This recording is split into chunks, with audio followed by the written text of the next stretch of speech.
Biology पढ़ने वाले student जो जनरल साइंस भी पढ़ रहे हैं, कोई भी फॉर्मेट है साइंस का, उसमें ये बहुत ही इंपॉर्टेंट पार्ट रहता है। तो कुछ ही मिनटों में हम लोग स्टार्ट करने वाले हैं। तो स्टार्ट करने से पहले एक छोटा सा इंट्रोडक्शन अपने बारे में बताना चाहूंगा। My name is Sanat Kumar Vajpayee and I have done BTech from CDM government college Sirsa, and my state rank was seat rank 2276, and my all India rank was 57,200।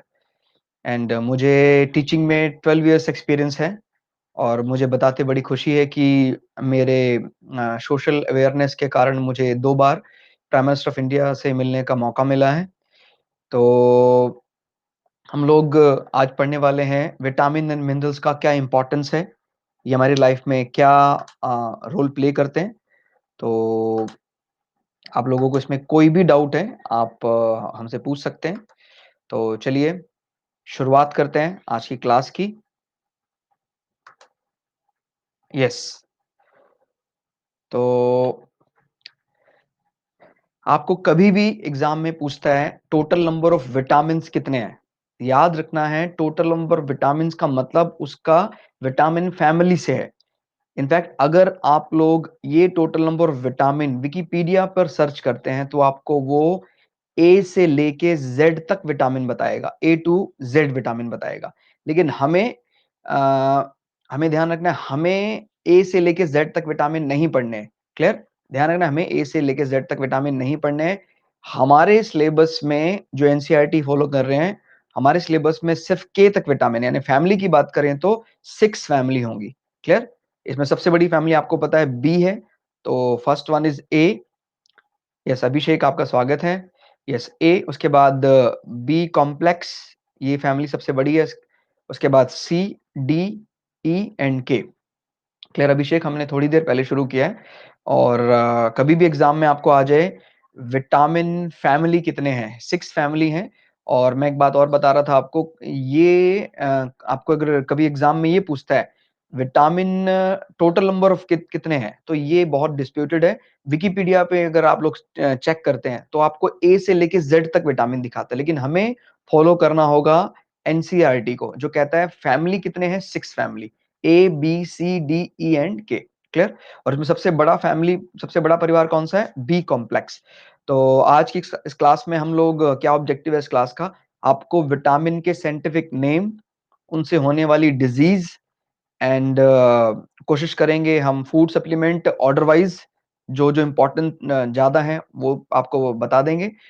तो इसको कैसे याद किया जाए, तो हालांकि आपको पता है ये सीधा सीधा वर्ड लिखे हुए हैं। विटामिन ए का साइंटिफिक नेम रेटिनॉल है, B1 का थायमिन है, बट आपको पता है ये अलग अलग लैंग्वेजेस में है। और आपको पता होगा बायोलॉजी का फादर ग्रीक था, हालांकि कई वर्ड इनमें से लैटिन भी होंगे, लेकिन बायोलॉजी का फादर माना जाता है ग्रीक। तो इनको किसी तरह हम अपनी भाषा में रिलेट करें तो ये बहुत आसान होगा याद करना। तो हमने एक प्रकार का कह सकते हैं आप इसको प्रीफिक्स फॉर्मूला लिखा है यहाँ पर, यानी उपसर्ग, जितने भी विटामिन उनके पहले पहले अक्षर से, जैसे र, ये रेटिनॉल। क्लियर? थायमिन, थ, राइबोफ्लेविन, तो ये हमने ऐसे बनाया सेंटेंस, रथ राई पै नी पाया। क्लियर हो गया? रथ राई पै नी पाया। क्लियर? एंड अगले ग्रुप में अगेन 6 मेंबर्स हैं। इसको हम कैसे पढ़ते हैं? B7 से लेकर आपको के तक जाना है। बा सी ए कैल की टॉफी। क्लियर? रथ राई पे नहीं पाया, आपने सुना होगा राई का पहाड़ बनाना, राई का माने सरसों। कभी भी राई का पहाड़ बना नहीं सकते हैं क्योंकि वो ढेर लग नहीं सकता उसका। इसी प्रकार से एक फ्रेज बन सकता है, रथ राई पे नहीं पाया, यानी जो डींगे हाँकने वाला है वो पॉसिबल माने रियल वर्ल्ड में पॉसिबल नहीं है। तो उसको आपको याद रखना है कि कौन कौन से विटामिन हमें याद दिलाता है, ये 6 विटामिन स्टार्टिंग वाले, ए, B1, B2, B3, B5 and B6। इसमें मैंने एक चीज क्रॉस करके आपके सामने लिखी है, ये जो B5 और ये B3, ये क्रॉस हमें क्या बताता है? हमें ये क्रॉस ये बताता है कि कई जो कंपटीशन की किताबें हैं, अभी नाम लेना ठीक नहीं है, बाकी आप लोग खुद सर्च कर लेंगे, आपको पता लग जाएगा। वो पब्लिकेशन में बहुत भारी मिस्टेक है, उन्होंने B3 जो विटामिन है उसको नियासिन माना है। क्लियर? एंड जो B5 है, क्लियर, ध्यान रखना है, सॉरी, B3 को क्या माना है, पेंटोथेनिक, एंड B5 को माना है नियासिन, क्लियर, और हमने इसको यहाँ ठीक किया है, तो ये बात याद रखनी है, इसीलिए मैंने यहाँ क्रॉस किया है इसको, पेंटोथेनिक इज B5।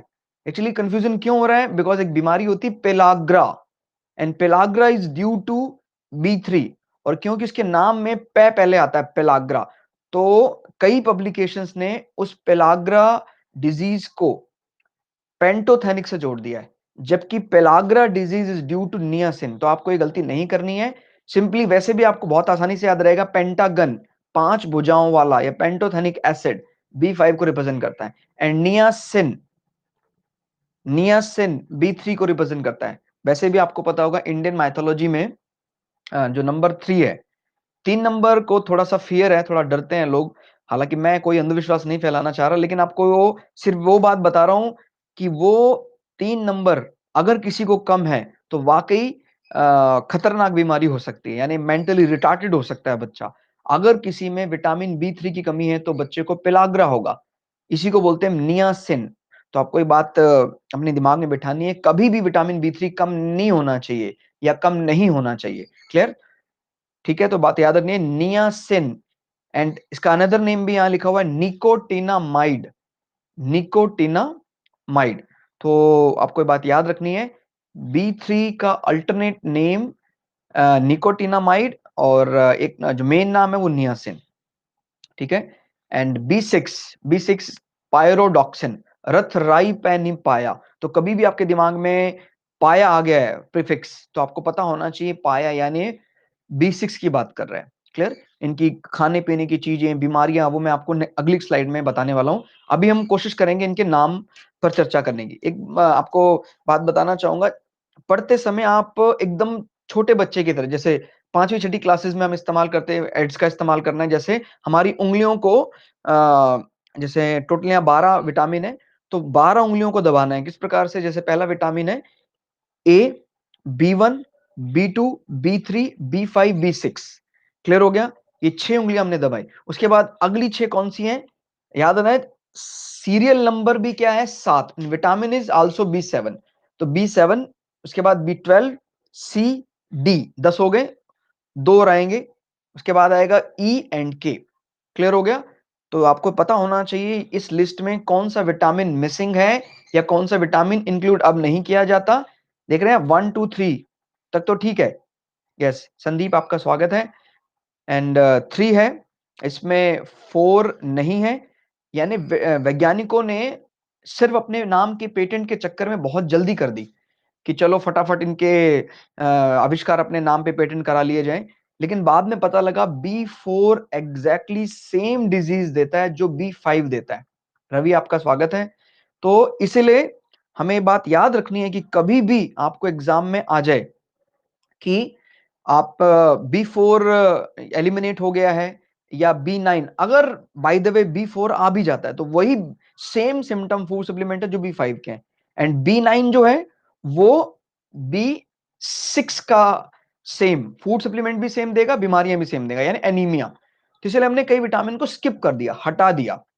तो आपको बात याद रखनी है कि इस समय हम B4 को नहीं मानते हैं, क्लियर, B5 है, B6 है, B7 है, हम यहाँ B8 को भी नहीं लेंगे, B9 को भी नहीं लेंगे, B11 को भी नहीं लेंगे, B12 को लेंगे और B10 को भी नहीं लेंगे, क्योंकि इनके खाने पीने की डिजीज, मतलब खाने पीने के फूड सप्लीमेंट और डिजीज एग्जैक्टली सेम है, इसीलिए हमने उनको एलिमिनेट किया है। हालांकि आपको यहां पर भी थोड़ा थोड़ा सिमिलरिटी नजर आएगी, B6, B7 एंड B12 के फूड सप्लीमेंट अभी आप देखेंगे सेम है, लेकिन इनकी बीमारियों का थोड़ा थोड़ा फर्क है, अभी आपको समझ में आएगा। मैं फिर से रिपीट कर रहा हूं, जिन लोगों ने हमें बाद में ज्वाइन किया है, विटामिन के साइंटिफिक नेम अगर आपको नहीं पता है तो विटामिन हमें नहीं पता है, हम बार बार भूल जाएंगे। तो हमें बात याद रखनी है कि विटामिन तभी याद रहेगा, विटामिन हमें तभी याद रहेगा जब उसका साइंटिफिक नेम हम याद रख पाएंगे, ठीक हो गया। खाली विटामिन B7 आपको पता है तो बात नहीं बनेगी, क्लियर। तो इसमें नेक्स्ट इज कभी बात करते हैं विटामिन विटामिन C की। यस रवि, आपको आवाज आ रही है, रवि एंड संदीप अभिषेक, आप लोगों को आवाज आ रही है? मेरी आवाज आप लोगों को सुनाई दे रही है? यस, अगर आपको आवाज आ रही है तो आप बता सकते हैं। क्लियर? यस, जो भी अगर कुछ इश्यू होगा तो आप हमें बताना। यस, तो इसमें विटामिन सी, विटामिन सी का साइंटिफिक नेम क्या है? एस्कॉर्बिक। याद आता है खट्टी चीजों में होता है एस्कॉर्बिक अम्ल, ascorbic acid. And vitamin D is calciferol, vitamin D is calciferol. Clear? ये बात आपको याद रखनी है, vitamin D is calciferol, calcium से इसका संबंध है। और मैं आपको अगली स्लाइड में भी इसको क्लियर कर दूंगा अच्छे से, इसका संबंध क्योंकि कैल्शियम से है, दैट इज वाई इसको बोलते हैं calciferol. And vitamin E, vitamin E का साइंटिफिक नेम है टोकोफेरॉल, टोकोफेरॉल। याद रखना है, जिसको भी विटामिन ई की कमी होगी उसको दुनिया टोकेगी, दैट इज वाई इसको हम बोल देते हैं टोकोफेरॉल। मतलब इसको एक याद करने का आप तरीका मान सकते हैं कि आपका एक नजरिया हो सकता है समझने का। तो याद रखना है, जब कभी भी आपको आ जाए विटामिन ई का scientific name is tocopherol and vitamin के इज फी, फी यानी खून का थक्का जमाना, फिल करना, फी यानी फिल करना। तो कौन सा विटामिन ऐसा है जो ब्लड क्लॉटिंग में हेल्प करता है? That is phylloquinone, phylloquinone, phylloquinone. तो मैंने जैसे बताया था आपको, पढ़ते समय, हालांकि आप लोग बहुत ज्ञानी है मैं जानता हूं, पढ़ते समय एक छोटे बच्चे की तरह इस्तेमाल करना है तो जल्दी समझ में आएगा आपको। क्लियर? जैसे बताया 10 और 2 12 विटामिन है। तो ए, B1, B2, B3, B5 and B6। और उसके बाद कौन कौन से विटामिन है? B7, B12, C, D, E and K। 6 और 6 12। इनके प्रीफिक्स लगाने एक बार आपको, र, थ, राई, पै, नी, पाया। रथ, राई, पै, नी, पाया। क्लियर? तो रथ, राई, पै, नी, पाया, बासी एक कैल की टॉफी।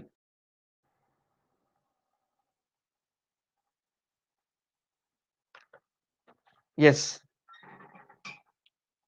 रथ, राई, पै, नी, पाया, बासी है कैल की टॉफी। ठीक हो गया? तो ध्यान रखना है इस चीज का, इसको इसी प्रकार से समझना है, रथ, राई, पैनी, पाया, बासी है कैल की टॉफी। ये याद करने का प्रीफिक्स कह सकते हैं, उपसर्ग कह सकते हैं आप। ठीक हो गया? एंड अब हम पढ़ते हैं इनके फूड सप्लीमेंट्स एंड इनकी डिजीज के बारे में। तो बढ़ते हैं अगली स्लाइड में। यस, ये है vitamin A. Clear? Vitamin A का हमने जो विटामिन ए का प्रीफिक्स लिया है वो र, इसका नाम क्या है? रेटिनॉल। आपको पता होगा, आंख की करीब करीब सारी बीमारियां, ऑल आई डिजीज, आंख की करीब करीब सभी बीमारियां जो होती हैं वो विटामिन किससे होती हैं? आंख विटामिन ए से होती हैं। तो आपको बात याद रखनी है, all eye disease is due to vitamin A. तो कभी भी आपको एग्जाम में आ जाए, आई विटामिन किसे कहा जाता है? Eye vitamin is vitamin A. Clear हो गया? तो ये आपको बात याद रखनी है, इसे आई विटामिन भी कहा जाता है। आंख की सभी बीमारियां, एज वेल इसमें कौन कौन सी बीमारी? इन्फेक्शन, कोई भी बॉडी में इन्फेक्शन है, स्पेशली आपकी आहार नाल में या आपके लंग्स में अगर इन्फेक्शन है तो आपको विटामिन ए की कमी होगी। तो आपको बात याद रखनी है, इसको इन्फेक्शन विटामिन भी कहा जाता है, हिंदी में इसी को बोलते हैं संक्रमण विटामिन। क्लियर? सान्या, आपका स्वागत है। तो ऑल आई डिजीज, इसमें cataract, night blindness, all infection. Akanksha, आपका स्वागत है।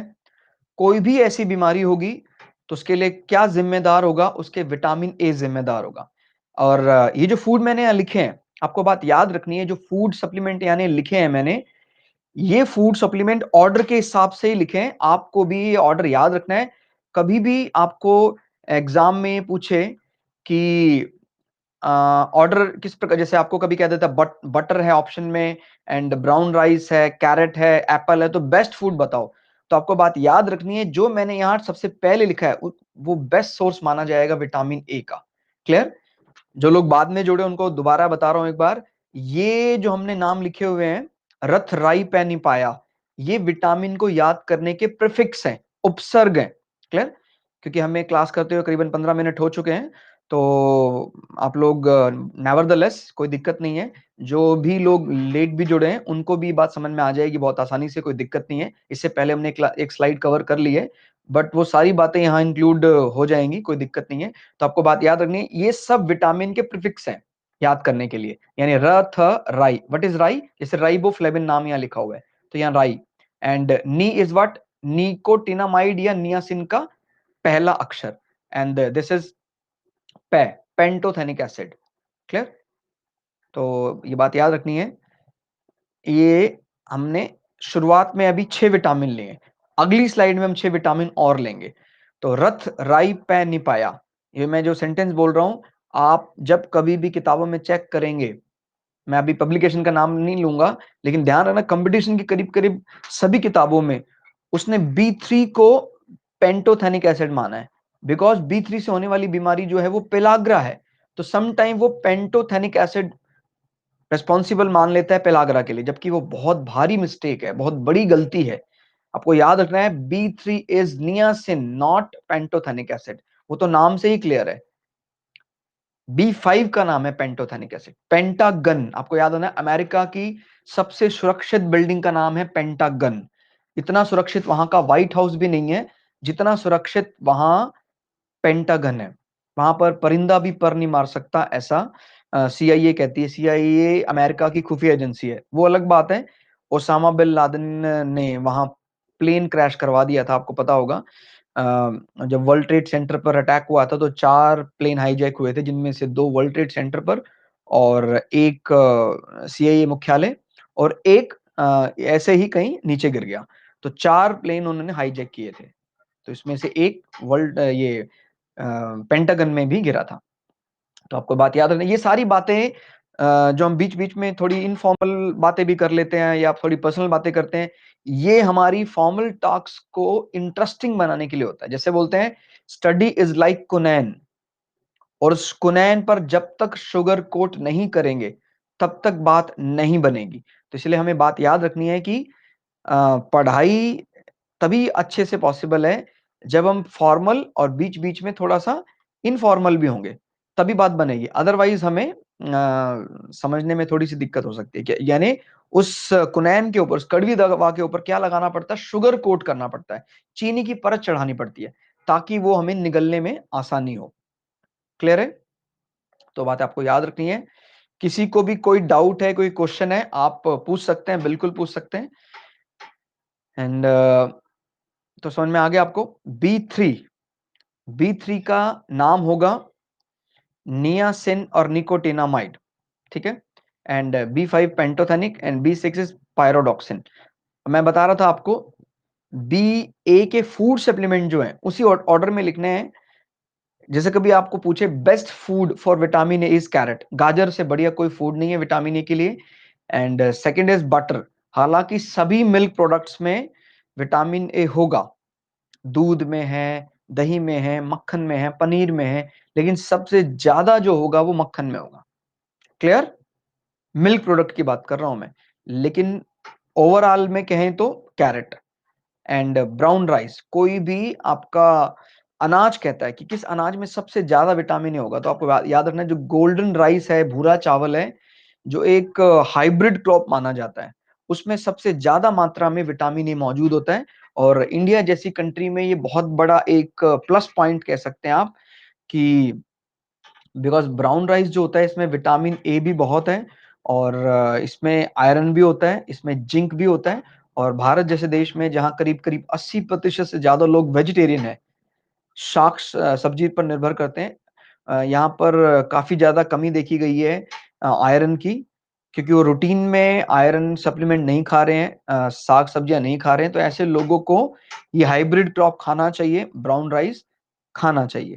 क्लियर? तो एक बहुत बड़ी उपलब्धि है ये ब्राउन राइस। कभी भी फ्रूट में बात करता है तो हालांकि कोई भी ऐसा फ्रूट जो दिखने में आपको येलो ऑरेंज दिखता है, पीला पीला और नारंगी दिखता है, उसमें पक्का आपको विटामिन ए जरूर मिलेगा। क्लियर? मैं कलर की बात कर रहा हूँ, रंग उसका अगर पीला और नारंगी है तो जरूर दिखेगा। और बेस्ट फ्रूट की बात करता है तो Apple is best best fruit. Clear हो गया? जैसे आपको 4 ऑप्शन दे रखे हैं, ऑरेंज है, एप्पल है, पपाया है, बनाना है, तो इसमें आपको एप्पल को टॉप करना है। ठीक हो गया? और ये जो ऑरेंज फ्रूट का यहाँ मतलब है, फल से नहीं है यहाँ पर, ऑरेंज फ्रूट का मतलब यहाँ पर उसके कलर से, कोई भी ऐसा फ्रूट जो दिखने में ऑरेंज कलर का हो। और ये बताने की कोई जरूरत नहीं है आपको, ये चाहे मैं ना भी मेंशन करूं, मिल्क और ग्रीन वेजिटेबल्स यानी दूध और हरी सब्जियों में तो करीब करीब सभी विटामिन होंगे। दूध और हरी सब्जियों में कभी क्वेश्चन ये नहीं आता कि कौन सा विटामिन है, दूध और हरी सब्जियों में ये क्वेश्चन आता है कौन सा विटामिन नहीं है। तो आपको ये समझ में आ जाएगा आगे कि कौन सा विटामिन दूध और हरी सब्जियों में नहीं पाया जाता। तो आखिरी में लिखने का सिर्फ यही मतलब है कि इस पर क्वेश्चन ऐसे नहीं बनता कि ये बेस्ट सोर्स माने जाते हैं विटामिन ए का, बेस्ट सोर्स तो हमेशा कैरेट को ही माना जाता है। नाउ अब आता है B1 का नंबर।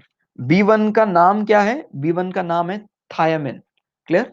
थायामिन, थायामिन था। इससे कौन सी बीमारी होती है? इससे होती है बेरी बेरी। क्लियर? याद रखना है, बेरी बेरी डिजीज। जब स्टार्टिंग में मैंने ये नाम सुना था बेरी बेरी, तो मुझे लगा कोई बेर बूर का पेड़ सर पे उग जाता होगा, पता नहीं क्या होता है बेरी बेरी, या कोई छोटी सी बीमारी मानता था मैं। लेकिन जब इसकी डिटेल्स समझ में आई तब समझ में आया कि ये काफी कह सकते हैं खतरनाक टाइप की बीमारी है। वैसे तो बी की कोई भी बीमारी हो उसमें ब्लड इफेक्ट करता है, हमारा खून प्रभावित होता है। और बेरी बेरी में हमें ब्लड प्रेशर जो है वो अनकंट्रोल हो जाता है, बीपी जो है ड्रास्टिकली बढ़ जाएगा या घट जाएगा, सडनली बढ़ेगा घटेगा। और इसमें और क्या समस्या आती है? इसमें कह सकते हैं इमोशनल डिस्टरबेंस, यानी जो हमारे, मैंने मेंटली रिटार्टेड नहीं कहा, मैंने इमोशनली, यानी हम इमोशनली भावनाओं में बह जाते हैं। यानी आदमी हंसने पर आए तो हंसना ही लग जाएगा, रोने पर आए तो रोने लग जाएगा, वेट बहुत तेजी से घटता है। ये बेरी बेरी के सिम्टम है। समझ में आया आपको? इमोशनली बहुत ज्यादा वीक हो जाएगा और बेमतलब के हंसेगा, बेमतलब का रोएगा, और उसका ब्लड प्रेशर अनकंट्रोल हो जाएगा। क्लियर हो गया? और swelling on face beriberi के लक्षण है, चेहरे पर सूजन भी आ जाती है उसके, तो और वजन बहुत तेजी से घटता है। तो किसके सिम्टम है? बेरी बेरी का। याद रखना है, इसका नाम बेशक आपको छोटा लग रहा हो कि बेरी बेरी में क्या होगा, लेकिन इस बेरी बेरी से काफी खतरनाक बीमारियां हो जाती हैं, तो बच के रहना है बेरी बेरी से। और इसमें फूड सप्लीमेंट की बात करते हैं, कौन कौन से फूड सप्लीमेंट है जो इसमें हमें मदद कर सकते हैं। यस, चंदन आपका स्वागत है। यस अंकिता, आपका स्वागत है। तो कौन-कौन से फूड सप्लीमेंट है जो इसमें हमारी मदद कर सकते हैं? इसमें हमारी मदद कर सकते हैं पीनट्स, क्लियर? मूंगफली। याद रखना है, B1 का बेस्ट सोर्स ऑलवेज कोई ना कोई ऑयल प्रोडक्ट इसका बेस्ट सोर्स माना जाता है। क्लियर? जैसे मूंगफली हो गया, तिल हो गया, उसमें तेल है तो ये बढ़िया सोर्स माना जाता है। और इसमें कोई अजीब सी चीज कहे कभी तो ध्यान देना, चिली पाउडर। खैर, जो मिर्च का पाउडर है, यानी लाल मिर्च में भी विटामिन B1 पाया जाता है, हरी मिर्च में विटामिन सी होता है, लेकिन उसको सुखाने के बाद वो केमिकली चेंज हो जाता है। कभी भी कहे फल का पकना, फल का सूखना इज फिजिकल चेंज और chemical change. Yes, good morning. तो आपको ये बात याद रखनी है, कभी आपको बात करे कि फल का पकना एक फिजिकल चेंज होगा या केमिकल चेंज होगा, तो ये केमिकल चेंज माना जाएगा। क्लियर? एंड सानिया, हमने काफी मतलब हमें करीबन 20 एक मिनट हो गए हैं, और अगर आपको कोई भी पीछे जो हमने बताया हो तो अगर दिक्कत आए तो मैं ब्रीफ इंट्रोडक्शन दे दूंगा उसके बारे में। और बाकी टॉपिक तो आपको लग ही रहा है, सामने चल रहा है, इसमें विटामिन चल रहा है। कोई भी दिक्कत आए आपको तो आप इन बिटवीन पूछ सकते हैं, कोई भी जो लोग जुड़े हैं हमसे, कोई भी दिक्कत आए किसी को तो आप कभी भी पूछ सकते हैं। मैं कोशिश करूंगा बायलैंग्वेज लेकर चलूं, हिंदी इंग्लिश दोनों मीडियम में हम लोग चल रहे हैं। ठीक है? तो मैंने बताया, ए के लिए कैरेट इस्तेमाल करते हैं, बटर इस्तेमाल करते हैं, ब्राउन राइस इस्तेमाल करते हैं, Apple, orange fruit, milk, green vegetables. और कभी बात करते हैं, हाँ यस, कभी बात करते हैं B1 के लिए। B1 के लिए आप इस्तेमाल कर सकते हैं, पीनट यानी मूँगफली का इस्तेमाल कर सकते हैं, तिल हम घर में हमारी घर में दादी माँ और हो सकता है अभी भी आपके घर में तिल के लड्डू बनते हैं, अगर आप लकी हैं तो ज़रूर बनते होंगे। तिल बहुत काम की चीज़ है और तिल हमें कई बीमारियों से बचाता है, तो तिल ज़रूर खाना चाहिए सीज़न में, यानी जब ठंड आती है तो तिल के लड्डू वगैरह बनाए जाते हैं। और आजकल तो मेरे ख़्याल ये जो मैकडॉनल्ड वाले हैं, ये भी अपने बर्गर के ऊपर तिल के कुछ दाने छिड़क देते हैं। तो अच्छा ही है वो, एटलीस्ट कुछ तो वहाँ से भी अच्छी चीज़ हमें मिल रही है। तो याद रखना है हमें कि जो तिल है, ये बहुत कमाल की चीज़ है एंड मूँगफली भी आपको पता बहुत यूज़फुल है हमारे लिए। कभी एग्ज़ाम में वैसे भी आ जाए कभी कहे पीनट स्टेट या ग्राउंडनट स्टेट ऑफ इंडिया किसे कहा जाता है? भारत में मूँगफलियों का राज्य किसे कहा जाता है? किसी को आइडिया है? मूँगफलियों का राज्य।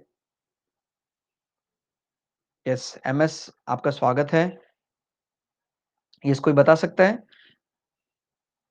पीनट स्टेट या groundnut state of India, Bharat में मूँगफलियों का राज्य कहा जाता है गुजरात। याद रखना है भारत में सबसे ज़्यादा मूँगफली जो होती है, वो गुजरात स्टेट में होती है, चाहे गर्मी हो, सर्दी हो, वहाँ पर 12 महीने लोग मूँगफली खाते हैं और आपको ये भी पता होगा कि इसी का जो पड़ोसी राज्य है मध्य प्रदेश, मध्य प्रदेश को कहा जाता है सोयाबीन स्टेट, वहाँ पर सोयाबीन सबसे ज़्यादा होता है इंडिया में। तो थोड़ा-सा ध्यान रखना है, वो काफ़ी कई बार हमें मदद कर लेता है। कुछ क्वेश्चन ऐसे होते हैं जिनमें हमें ऐसे रिलेशनशिप पता होने चाहिए, अदरवाइज़ वो क्वेश्चन नहीं हो सकते हैं।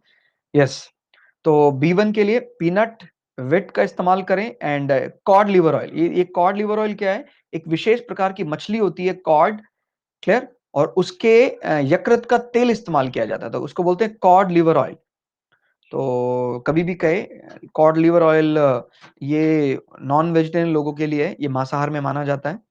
और लेकिन एक बात याद रखनी है, मांसाहार में भी ये एक अजीब केस माना जाएगा, एक्सेप्शनल केस माना जाएगा। कभी भी आपको क्वेश्चन आ जाए, प्रायः जितने भी मांसाहार होते हैं, नॉन वेजिटेरियन में कोई भी मीट है, चिकन है, ये सब क्या माने जाते हैं? सैचुरेटेड फैट माने जाते हैं। उनसे जो तेल निकलता है, वो जमता है हमारी आर्टरीज और वेन्स में। यानी आपको हार्ट डिजीज जल्दी हो सकती है, लेकिन इनमें अजीबो-गरीब क्या है, एक्सेप्शनल क्या है, वो है कोई भी फिश ऑयल। मछली का तेल जो होता है वो सैचुरेटेड नहीं होता है। मैं रिपीट कर रहा हूँ, fish oil is not saturated, it is unsaturated. Fish oil जो भी हार्ट पेशेंट होंगे उनके लिए अवॉइड करते हैं, मना करते हैं कि आपको कोई भी सैचुरेटेड ऑयल जो है वो इनटेक नहीं करना है, नहीं तो आपके आर्टरीज और वेन्स में जमेगा और आपको अटैक जल्दी आएगा या आपका ब्लड प्रेशर बढ़ जाएगा। तो इसीलिए हम जैसे घरों में भी जो वेजिटेरियन फैमिली है वो लोग भी सरसों का तेल और मूंगफली का तेल इस्तेमाल करते हैं, बिकॉज इनका नेचर कैसा है? इनका नेचर है अनसैचुरेटेड। लेकिन जो भी जमने वाले तेल हैं जैसे देसी घी है और डालडा है, जो भी जमते हैं, ये सब क्या माने जाते हैं? ये माने जाते हैं सैचुरेटेड। खाने में अनसैचुरेटेड बढ़िया होगा और जलाने यानी फ्यूल में सैचुरेटेड बढ़िया होगा। क्लियर? जैसे एक होता है इथेन, एक होता है इथीन, एक होता है इथाइन। तो इनमें से सबसे ज्यादा कैलोरीफिक वैल्यू देगा इथेन। ठीक हो गया? तो आपको बात पता होनी चाहिए। कॉड लिवर ऑयल, इसमें चिली पाउडर ये लिखते हैं। बाकी इसमें आप ग्रीन वेजिटेबल लिख सकते हैं, मिल्क लिख सकते हैं, बट इसमें क्वेश्चन नहीं बनता है। संदीप आपका स्वागत है, बट इसमें क्वेश्चन नहीं बनता है। क्लियर? क्वेश्चन तो इसी में बनेगा कि बी1 का बेस्ट सोर्स बनाओ, बताओ, वो होगा पीनट। क्लियर? और नॉन वेजिटेरियन फूड में वो होगा लीवर ऑयल, मछली का तेल कह देते हैं इसको। नाउ बी2, बी2 का नाम है, आपको याद है ना, रथ राई पै नहीं पाया, हमने ऐसे पढ़ा था। तो राई से नाम याद रहेगा राइबोफ्लेविन, राइबोफ्लेविन, राइबोफ्लेविन। इसको 2-3 बार अपने मन में रिवाइंड करना है ताकि ये आपको समझ में आए। राइबोफ्लेविन, क्लियर हो गया? और इसमें डिजीज क्या होती है, दिक्कत क्या होती है इसमें? राइबोफ्लेविन जो होगा ये आपको क्या बीमारी दे सकता है? Cracks on skin and tongue. इसमें आपकी जीभ में दरारें पड़ जाएंगी और त्वचा फट जाएगी। और इसमें लिखा है डस्ट आई एलर्जी। यस, डस्ट आई एलर्जी। यस, श्वेता आपका स्वागत है। तो किसी को भी डस्ट से एलर्जी है, धूल से एलर्जी अगर किसी को है, तो थोड़ी देर में उसकी आंखें लाल हो जाती हैं। It is due to deficiency of vitamin B2। आपको ये बात याद रखनी है, जो ए है विटामिन, ये आंखों की सभी परमानेंट डिजीज देता है। लेकिन अगर किसी को टेम्परेरी एलर्जी आंखों में, मतलब वो धूल में जाएगा तो आंखों में लालपन आ जाएगा, खुजली होगी आंखों में, और जैसे वो वापस आएगा वो ठीक हो जाएगा। तो ये ध्यान रखना है, it is due to vitamin B2। तो आपको ये फर्क समझना है। Dust eye allergies due to B2। इसके लिए क्या खाएं, तो आप बात बन सकती है। आपको कोई भी डाउट हो, जो भी जुड़े हैं बाद में, आप पूछ सकते हैं कमेंट सेक्शन में। कोई भी आपका क्वेश्चन आ रहा है दिमाग में, आप बिल्कुल पूछ सकते हैं, चाहे हिंदी मीडियम है, इंग्लिश मीडियम है, कोई भी मीडियम है, उससे फर्क नहीं पड़ता है। याद रखना है, सिलेक्शन कभी भी मीडियम से नहीं होता है, यानी किसी के माध्यम से सिलेक्शन नहीं होता कि मेरा इंग्लिश मीडियम है और उसका हिंदी मीडियम है तो सिलेक्शन आसान हो जाएगा या मुश्किल हो जाएगा। सिलेक्शन हमेशा होता है मेहनत से, तो मीडियम से नहीं, मेहनत से होता है। तो जो भी मीडियम में आप पढ़ रहे हैं, चाहे हिंदी मीडियम चाहे इंग्लिश मीडियम, आपको मेहनत करनी पड़ेगी। और ये मेहनत वो तप है जो आपको यशस्वी बना सकता है, यानी आपका यश जो है वो चारों दिशाओं में फैल सकता है। हमारा सबसे बड़ा बल एक ही है कि हमें तपस्या करनी पड़ेगी, और ये आपकी तपस्या ही है, बिल्कुल। तो B2 में आपको याद रखना है, कभी भी कहता है B2 के लिए बेस्ट सोर्स क्या है, ईस्ट खाना चाहिए आपको, ईस्ट फूड। हिंदी में कह देते हैं खमीर युक्त भोजन। क्लियर हो गया, खमीर युक्त भोजन। तो किस प्रकार का भोजन है खमीर, यानी जितने भी करीब करीब हमारे घर में जो हम साउथ इंडियन डिशेस बनाते हैं, जैसे ढोकला, डोसा, और जैसे घर में भटूरे भी बनाते हैं, तो हम क्या उठाते हैं, खमीर उठाते हैं। क्लियर। और आपको पता ही होगा, बेकरी इंडस्ट्री की तो जान है ईस्ट। बेकरी इंडस्ट्री है, वाइन इंडस्ट्री है। बिना ईस्ट के ना तो ब्रेड बन सकता एंड ना ही वाइन शराब बन सकती है। तो ध्यान रखना, कोई भी ऐसी चीज जिसमें ईस्ट डला हुआ है, ईस्ट माने एक प्रकार का क्या होता है, ये फंगस होता है। क्लियर, हिंदी में इसको बोलते हैं कवक। तो कभी एग्जाम में आ जाए, खाने वाला कौन सा फंगस होता है, खमीर या ईस्ट। उसको खाने से फायदा भी होता है, यानी बहुत ज्यादा मात्रा में नहीं। अगर आप हफ्ते में 1 दिन या 2 हफ्ते में 1 दिन इसको खा लें, तो आपको ये आंखों की एलर्जी दूर हो जाएगी, और आपकी जो त्वचा और जीभ में क्रैक्स हैं, ये भी भर भर जाएंगे। तो ध्यान रखना है, ईस्ट फूड जो भी कभी एग्जाम में आता है, खमीर युक्त भोजन, ये किसके लिए बेस्ट सोर्स माना जाता है, विटामिन B2 के लिए बेस्ट सोर्स माना जाता है। क्लियर हो गया। एंड इसमें साथ साथ मीट यानी मांस। क्लियर। एंड बीन, कोई भी फली जो आती है, बीन हो गया, पी यानी मटर हो गया, कोई भी ऐसी जो फली है जिसकी। क्लियर हो गया। तो ध्यान रखना है, ऐसी कोई भी बीन्स हैं, सेम की फलियां हैं, उनमें क्या मिलेगा आपको, B2। लेकिन B2 का बेस्ट सोर्स क्या माना जाएगा, इसमें कोई गलती नहीं होनी चाहिए। Best source is always east food. हालांकि फंगस फूड एक और भी माना जाता है, जिसे मशरूम कह देते हैं, मशरूम। लेकिन मशरूम से भी ज्यादा B2 किसमें होगा, खमीर में होगा। तो ये क्वेश्चन एक अलग भी रूप ले सकता है। अगर आपको कभी एग्जाम में आ जाए, ऐसा कौन सा फंगस है जो खाने में प्रयोग होता है, ऐसी कौन सी फफूंदी है जो खाने में प्रयोग होती है, आइदर ईस्ट और मशरूम, ये दोनों ही ईस्ट का रूप, सॉरी फंगस का रूप माना जाएगा। क्लियर हो गया, ईस्ट और मशरूम। मशरूम शायद आपने खाया हो, सब्जी वाले की दुकान में मिलता है, लेकिन इसको प्लांट प्रोडक्ट नहीं मानते हैं, बिकॉज उसके पास क्लोरोफिल उपस्थित नहीं होता। ठीक हो गया। यस। यस, किसी को कोई भी डाउट है तो पूछ सकते हैं, बिल्कुल। Yes, Sanya and MS Dhoni and Sandeep and Shweta, Pushpa, किसी को भी कोई डाउट है आप बिल्कुल पूछ सकते हैं। नाउ नेक्स्ट इसमें आता है B3। B3 का नाम है नियासिन। याद रखना है, मैं आपको बहुत इंटरेस्टिंग वे में समझाऊंगा, ताकि नॉट ओनली फॉर एग्जाम्स, आपको सिर्फ पेपर में हेल्प ना करे, ये आपके पूरे मतलब लाइफ को इजी कर दे। आपको कभी भी विटामिन डिजीज ऐसा लग रहा हो, या आपके घर परिवार में भगवान ना करे किसी को भी विटामिन डेफिशिएंसी हो, लेकिन अगर किसी को है तो वो खुद की भी क्योर कर सकता है। तो इनको इसीलिए बड़े इंटरेस्टिंग वे से समझना। कई लोग कहते हैं सर बायोलॉजी पार्ट हमें थोड़ा कम समझ में आता है, मेरा मानना एकदम अलग है। ध्यान रखना, फिजिक्स तो फिर भी हो सकता है शायद हमारी लाइफ में कभी-कभी घट रही है, लेकिन बायोलॉजी तो जैसे तो डेली हो रहा है और ये सब चीज़ें डेली हम फ़ील कर रहे हैं। तो बात याद रखनी है कि बायोलॉजी तो आप चाहिए। क्लियर? ये कोई और की कहीं और की बातें नहीं हो रही, ये हमारी बातें हो रही हैं, हमारी बॉडी की बातें हो रही हैं। क्लियर? खाना खाने से कुछ नहीं होगा, खाना पचना बहुत ज़रूरी है और पचने के साथ-साथ उसमें कौन-कौन से विटामिन और मिनरल हैं, अगर वो हमें नहीं मिल रहे हैं, तो उसका कोई फ़ायदा नहीं होगा। क्लियर हो गया? तो मैं आपको पहले भी बताया B3 3 नंबर इंडियन माइथोलॉजी में थोड़ा-सा फ़ियर है इसका, डर है इसका। तो ध्यान रखना, जिसको भी 3 नंबर कम हो जाएगा, उसको मैंने बोला ध्यान रखना, 3 नंबर किसी में भी कम नहीं होना चाहिए, कम नहीं होना चाहिए, कम नहीं होना चाहिए। अगर किसी में 3 नंबर कम हुआ, तो उसको बोलेंगे फीबल माइंडेड, यानी मेंटली कह सकते हैं रिटार्टेड। इस बीमारी का नाम है पेलाग्रा। याद है ना, बच्चे को अगर जन्म से B3 की कमी हो जाए, तो बच्चा मानसिक रूप से अपाहिज हो जाता है, मानसिक रूप से अपंग हो जाता है और इस बीमारी का नाम होता है pellagra. Pellagra is due to deficiency of vitamin B3। Clear? और एक बात और याद रखना, खाना नहीं पचाना ज्यादा जरूरी है। कई लोग कहते हैं सर हमारे घर में खाने पीने की कोई कमी नहीं है। अक्सर आपने देखा होगा बड़े बड़े कई फैमिली में जहाँ खाने पीने की कोई कमी नहीं है। दोनों मम्मी पापा अच्छे से कमा रहे हैं और खाने पीने की कोई कमी नहीं है, फिर भी कई बार बच्चों में एनीमिया देखा गया है बिकॉज वो जो खा रहे हैं वो डाइजेस्ट नहीं हो रहा है। क्लियर?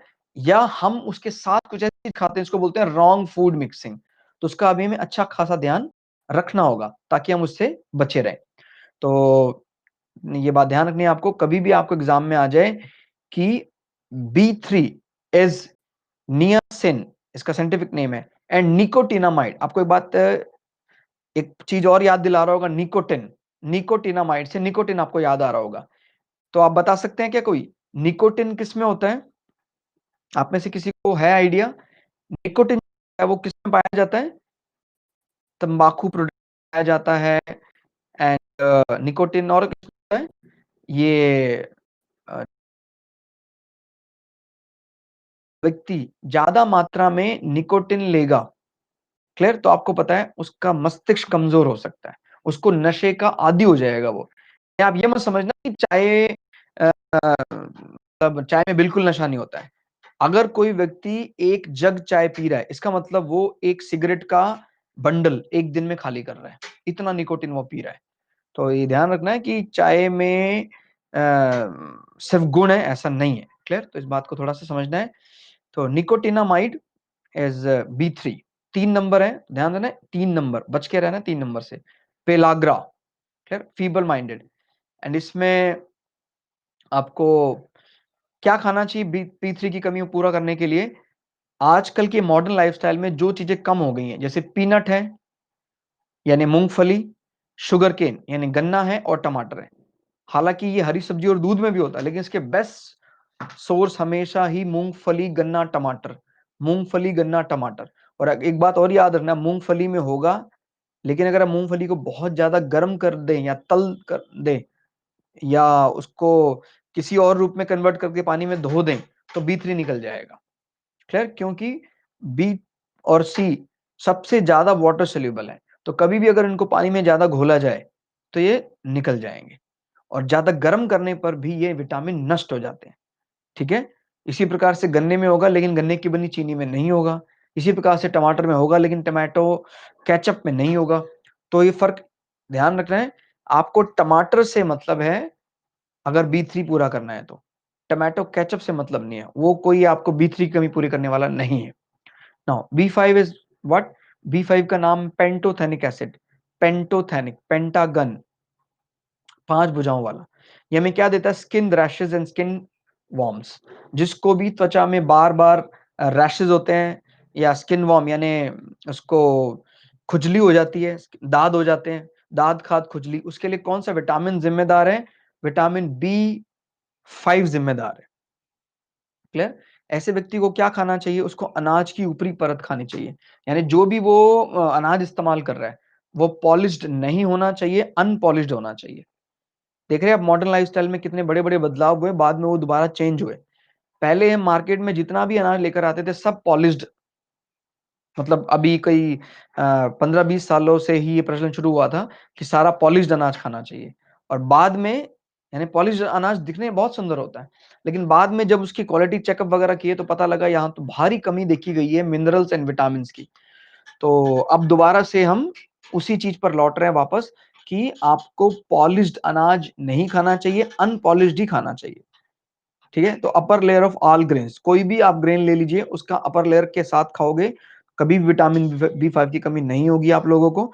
इसके साथ साथ में आप ओट मील खा सकते हैं, यानी दलिए का प्रयोग कर सकते हैं, और ड्राई फ्रूट्स में भी ये हो जाए B5 मिल जाएगा। लेकिन सबसे बढ़िया तरीका क्या है, सबसे बढ़िया क्वेश्चन के हिसाब से भी देखा जाए तो अनाज की ऊपरी परत, all upper layers all grain, जितने भी ग्रेन्स हैं उनकी अपर लेयर्स में मौजूद होगा विटामिन B5। क्लियर हो गया? तो आपको बात याद रखनी है। Now next is B6। B6 का साइंटिफिक नेम क्या है? B6 का साइंटिफिक नेम है पायरोडॉक्सिन। क्लियर हो गया? पायरोडॉक्सिन। इसमें आपको माइनर एनीमिया होगा, क्लियर, माइनर एनीमिया, एंड इसमें आपको लिप्स स्वेलिंग होगी, ध्यान रखना इसमें लिप्स पर स्वेलिंग होगी। ठीक है, आपको इसमें जो होंठ है वो सूज जाएंगे आपके। यस, विटास्टा आपका स्वागत है। सॉरी अगर मैंने आपका नाम गलत प्रोनाउंस किया हो तो। आई थिंक विटास्ता, आपका स्वागत है। तो जिसको भी विटामिन B6 की कमी होगी, क्लियर, जिसको बोलते हैं पायरोडॉक्सिन, उसकी पहचान है, एक तो उसको एनीमिया हो जाएगा यानी खून की कमी हो जाएगी, और जो लिप्स हैं, होंठ है, वो सूजने लग जाते हैं। क्लियर क्लियर, तो याद रखना लिप स्वेलिंग। और इसमें क्या की चीज खाई जाए तो बात बन सकती है, ग्रीन लीफ वेजिटेबल्स, जो भी हरे पत्ते वाली सब्जियां हैं, लाइक पालक है और बथुआ, मेथी, ये जितने भी आप साग इस्तेमाल करते हैं, हरे पत्ते वाली सब्जियां इस्तेमाल करते हैं, ये बढ़िया माने जाते हैं B6 के लिए भी, B7 के लिए भी, B12 के लिए भी, यानी बेस्ट सोर्स माना जाता है। एंड मिक्स्ड फ्लोर, मिला जुला आटा, मिला जुला आटा जैसे अपने जो गेहूं के आटे में आप अगर पिसा हुआ जौ भी मिला लें और साथ में और भी कई मिला लें तो आपको फायदा होगा। यस, मल्टीग्रेन, बिल्कुल। तो आपको ये बात याद रखनी है कि कभी भी आप B6 की कमी से बचना चाहते हैं कि B6 कभी भी कम ना हो, तो आपको पहली चीज तो रहेगी ग्रीन लीफ वेजिटेबल। इसके बेस्ट सोर्स माने जाएंगे पालक। क्लियर? आपने शायद वो आपको याद आता हो, एक कार्टून आता था पोपॉय। पोपॉय में बताते थे कि वो पिटता है, लेकिन जैसे उसको पालक मिलता है फिर वो सामने वाले को बुरी तरह से पीटता है। तो हालांकि कार्टून से कोई मैसेज बच्चों को तो शायद बढ़िया मॉरल नहीं मिलता है, लेकिन इससे एक बढ़िया मैसेज मिल गया कि जो पालक है, स्पिनच है, वो बेस्ट सोर्स माना जाएगा आयरन का। आपके बॉडी में कितना आयरन है शायद आप अंदाजा भी नहीं लगा सकते। आपकी बॉडी अगर ठीक ठाक है तो आपकी बॉडी में करीब करीब 10 ग्राम यानी 1 तोला शुद्ध लोहा होगा, यानी एक भारी कील बना सकते हैं आपके शरीर से लोहा निकालकर। ठीक है, नाउ नेक्स्ट उस लिस्ट में अगला विटामिन पढ़ना है B7। ध्यान रखना है B6, B7 एंड B12 के फूड सप्लीमेंट सेम है, खाली बीमारियों का फर्क है। और इसीलिए हमने B9 को एलिमिनेट कर दिया, बिकॉज B9 एग्जैक्टली सेम है B6 के। इसीलिए अब नई किताब में कहीं भी B9 को नहीं लिया जाता है। अगर B9 बाय द वे आ भी जाए, जैसे बोलते हो फॉलिक एसिड, तो उससे वही बीमारी होगी जो B6 से होती है, यानी एनीमिया, खून की कमी। अच्छा, इसका नाम आप लोग कैसे याद रखेंगे? बायोटीन, इसको कैसे हमने याद किया था? बासी है कैल की टॉफी, बासी है कैल की टॉफी। मैं आपसे रिक्वेस्ट करूंगा, अगर किसी ने क्लास इन बिटवीन ज्वाइन किया है तो इसका रिकॉर्डेड वर्जन आप जरूर देखेंगे, तो आपको जो डाउट है वो क्लियर हो जाएगा, जो हमने इससे पहले बता दिया कि इनके साइंटिफिक नेम कैसे याद करने हैं, बिकॉज साइंटिफिक नेम हमें बहुत हेल्प करेंगे। इनफैक्ट कई बार तो ऐसा होता है कि B12 नाम आया ही नहीं पेपर में, साइनोकोबालेमिन आ गया, और हमने विटामिन पढ़े हुए थे, बट उनके साइंटिफिक नेम नाम ना याद होने के कारण हम उसका आंसर नहीं दे पाए। तो इसके साइंटिफिक नेम आपको जरूर याद करने हैं। क्लियर हो गया? तो हाँ, मैं बता रहा था आपको B7 कैसे याद रखना है आपको। बाल, इसका नाम भी बा से है, बालों का गिरना। तो जिसको भी हेयर फॉल की समस्या है, जैसे एड दिखाता है सनसिल्क का शैम्पू, पेंटीन का शैम्पू, अलग अलग प्रकार के बालों के शैम्पू हैं, तो अगर उसमें बायोटीन है तो आपका हेयर फॉल कंट्रोल करेगा। अगर उसमें बायोटीन नहीं है तो आपका हेयर फॉल कंट्रोल नहीं करेगा। एक बात और याद रखना है, B7 लगाने से ज्यादा इंपॉर्टेंट खाना है। यानी अगर हम मल्टीग्रेन फ्लोर खाते हैं, अलग अलग अनाज का जो आटा है वो खाते हैं, तो कभी भी हमें एनीमिया या आपको हेयर फॉल या मेजर एनीमिया की समस्या नहीं बन सकती है। ठीक है, तो आपको ध्यान रखना है कि इस प्रकार का फूड इस्तेमाल करना है, साग का इस्तेमाल करना है, और जिसको बोलते हैं पालक के पत्ते का इस्तेमाल करना है। तो कभी भी कहे हेयर फॉल विटामिन किसे कहते हैं, B7। तो बालों का गिरना कंट्रोल करता है। एंड बॉडी पेन, ऐसे व्यक्ति को पूरी बॉडी में हल्का हल्का पेन बना रहता है। ठीक है, बॉडी पेन। और इसमें है टेम्परेरी पैरालिसिस, अस्थायी लकवा। लकवा क्या होता है, शरीर का कुछ हिस्सा काम करना बंद कर देता है। हालांकि ये लकवा उम्र के अगर आखिरी पड़ाव में होता है तो वो तो एजिंग से हुआ है, उम्र में आपको पता है वैसे भी बॉडी के कई पार्ट अगर हमने नॉर्मली इस्तेमाल ढंग से नहीं करे हैं तो एंड में वो काम करना बंद कर देते हैं। लेकिन अगर आपको इन बिटवीन जैसे 30-35 साल की उम्र में ही कोई पैरालिसिस आ गया है, लकवा आ गया है, तो उसका कारण हो सकता है आपको बॉडी में B7 की कमी हो गई हो। क्लियर? अगर B7 की कमी होगी तो आपको लकवा आ जाएगा। इसके फूड सप्लीमेंट सेम है ना। B12, इसका साइंटिफिक नेम है साइनोकोबालेमिन। साइनोकोबालेमिन याद रखना है। Cyanocoba, coba means cobalt. Clear? Coba meant cobalt. Yes, Vikramjit Singh आपका स्वागत है। तो कभी भी आपको कह दे कोबाल्ट की कमी से कौन सा विटामिन कम होता है,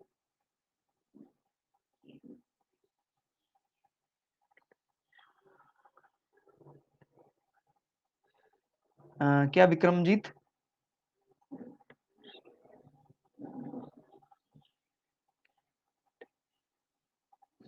अच्छा, सत श्री अकाल, सत श्री अकाल, सत श्री अकाल, बहुत बहुत स्वागत है आपका।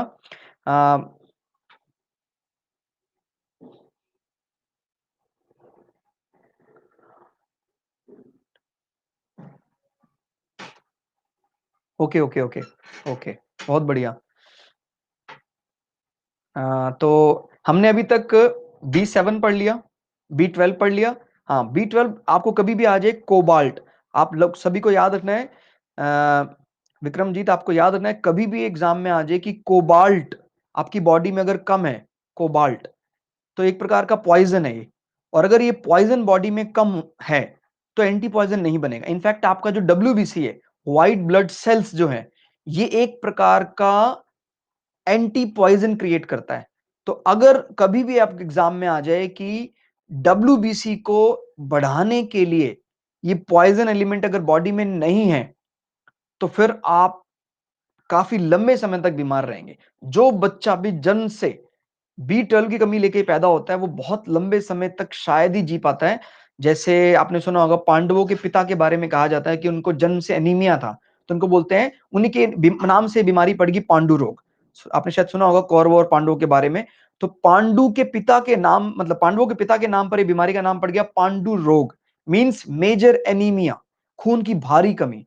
तो अगर किसी में भी खून की कमी है, इसका मतलब उसके शरीर में स्टार्टिंग में क्या नहीं बन पाया, कोबाल्ट मिनरल। और अगर कोबाल्ट नहीं होगा तो एंटी पॉइजन नहीं होगा। इनफैक्ट जितने भी आप लोगों को टीके लगाए जाते हैं, जैसे चेचक का टीका लगाया जाता है और भी जितने टीके लगाए जाते हैं, वो सब एक प्रकार का पॉइजन होता है। आपकी बॉडी में पॉइजन डाला जाता है ताकि क्या बन सके, जरूरी एंटी पॉइजन बन सके। जैसे पोलियो की जो दवाई पिलाई जाती है एक प्रकार का पोलियो का टाइप का वायरस ही है, और वो वायरस जब बॉडी में जाता है तो क्या पैदा करता है, एंटी वायरस पैदा करता है। क्लियर हो गया? तो ये बात याद रखनी है कि जिसको भी B12 की कमी है वो पांडु रोग का शिकार होगा। क्वेश्चन B6 और B12 के डिफरेंस को समझना है अच्छे से। B6 तो किसी को भी इन बिटवीन हो सकता है, मुझे अब किसी को भी हो सकता है, लेकिन B12 मुझे जन्म से ही होगा। तो ये बड़ा फर्क है, यानी इसीलिए इसको बोलते हैं मेजर एनीमिया, उसको बोलते हैं माइनर एनीमिया। क्लियर? जो मैंने यहां लिखा है वो क्या है, same is food supplement same है इनके। यानी ग्रीन लीफ वेजिटेबल्स, और आपको मिक्स्ड फ्लोर खाना है, सभी का मिला जुला आटा, जितने भी ग्रेन आते हैं अलग अलग प्रकार के, सीजन में आपको वेरिएशन करते रहना है। आप गेहूं का आटा खाएं, आप जौ का इस्तेमाल करें, अगर आप ज्वार का इस्तेमाल कर सकते हैं वो भी कर सकते हैं। तो अगर आप इस प्रकार से कई प्रकार के अनाज मिलाकर खाएंगे। हाँ विक्रमजीत, इसमें B6 विटामिन का नाम है, जो यहाँ लिखा है सेम एज B6, यानी जो कह रहा है कभी भी आपको एग्जाम में आ जाए कि किन विटामिन के फूड सप्लीमेंट एग्जैक्टली सेम है, B6, 7 एंड 12। क्लियर? तो आपको बात याद रखनी है, 6, 7, 12।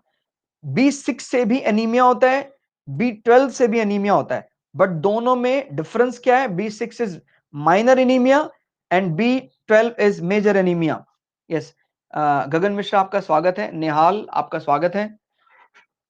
यस, कभी भी आपको पूछता है विटामिन सी के बारे में, विटामिन सी को बोलते हैं एस्कॉर्बिक एसिड। क्लियर? और इसको कैंसर विटामिन भी कहते हैं। जिन भी लोगों को कैंसर बढ़ रहा है, इसका मतलब आइदर उन लोगों को शुगर है पहले, और शुगर में आपको पता है विटामिन सी निकल जाता है यूरिन से, और जो लोग बहुत ज्यादा थूकते हैं, यानी पान गुटखा तंबाकू खाने वाले लोगों को स्लाइवा से सारा विटामिन सी निकल जाता है।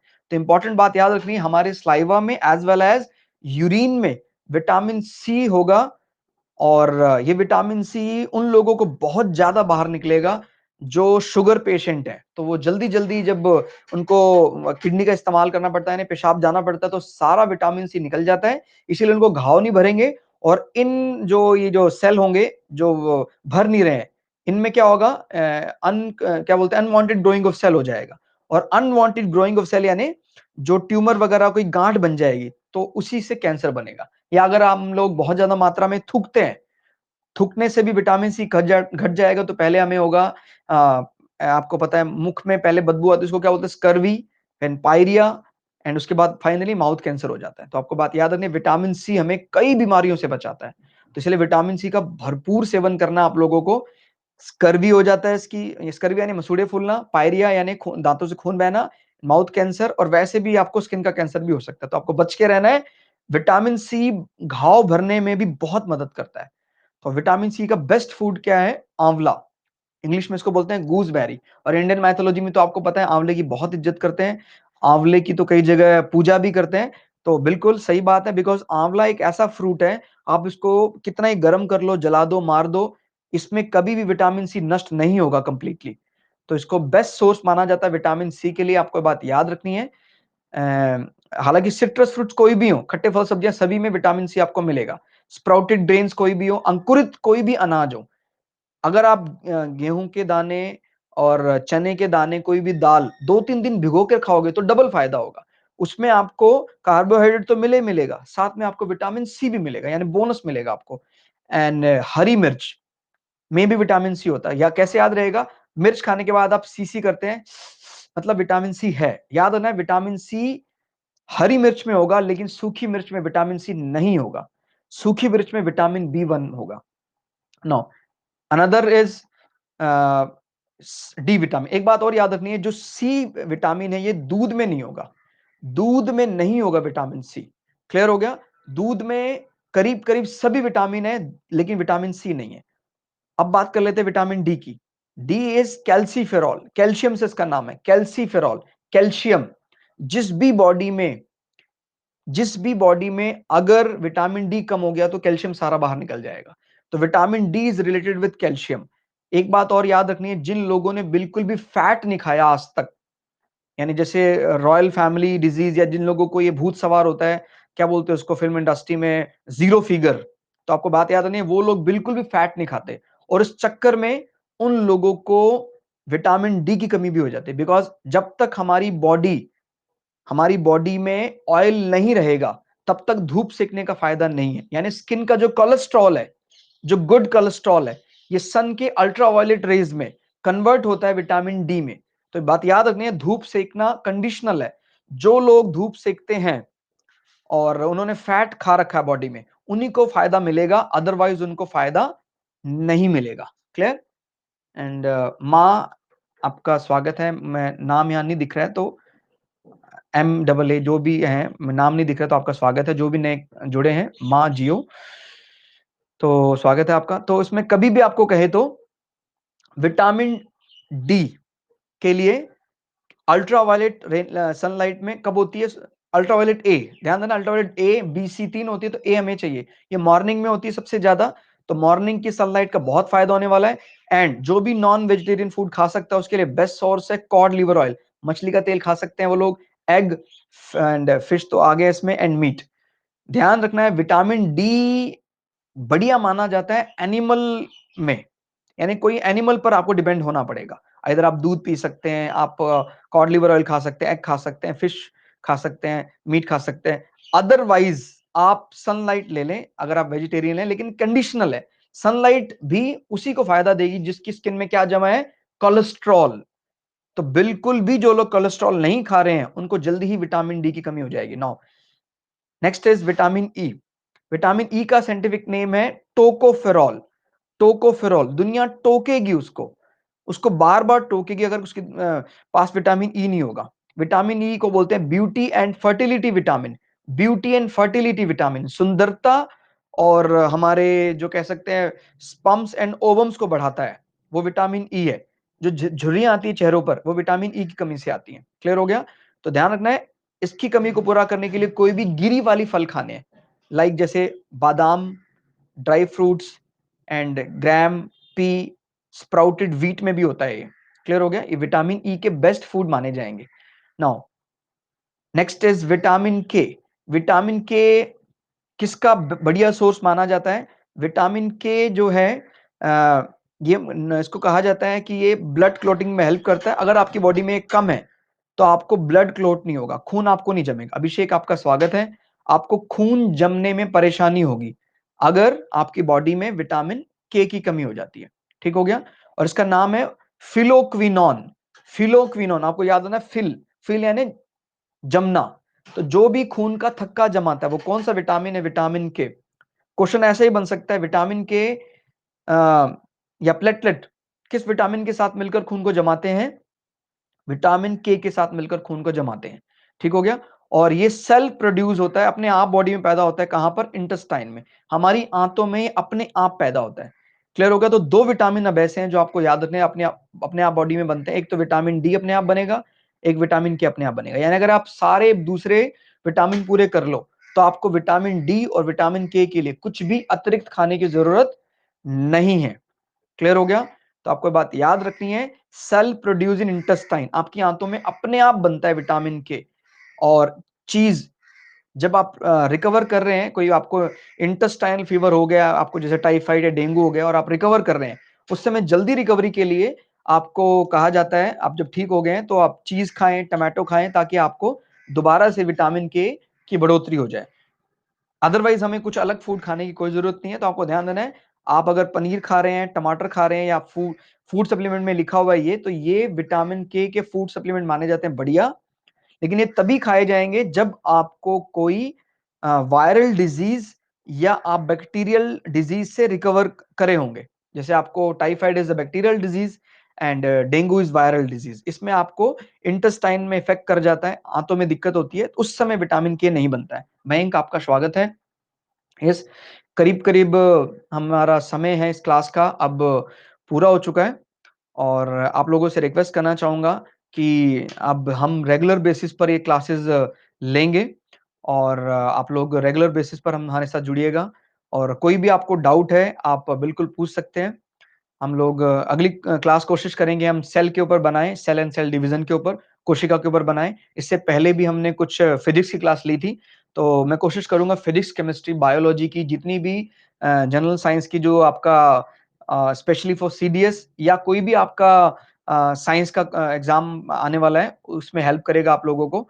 तो हम रेगुलर बेसिस पर ये क्लासेस आपको देते रहेंगे। तो इंतजार कीजिए अगली क्लास का। तब तक के लिए जय हिंद, जय भारत, धन्यवाद। Thank you.